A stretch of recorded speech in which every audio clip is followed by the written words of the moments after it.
Да видим какво става сега.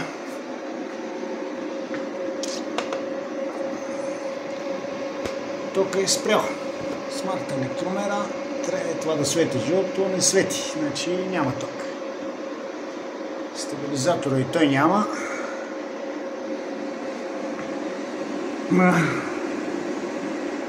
Инверторите 0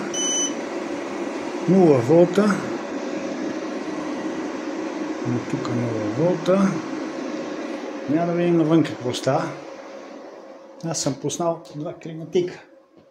3 стаи отоплявам. Навънка времето е... Няма слънце.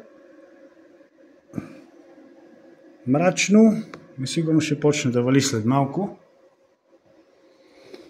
Единия климатик работи. 23.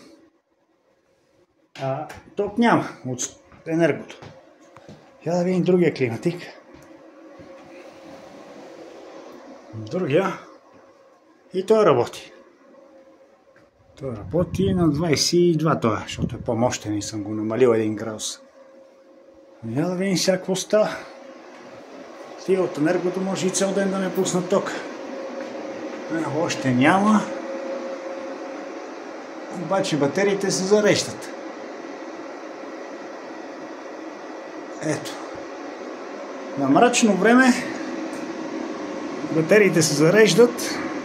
250 волта има от слънцето. 89%. С 1 ампер се зареждат и останалото го отдава на къщата. От енергото 0. Я да видим на другия. 89. 3,8. Тук съм сложил повече панели.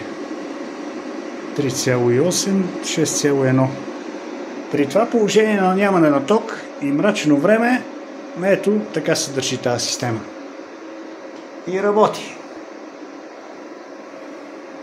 И това е.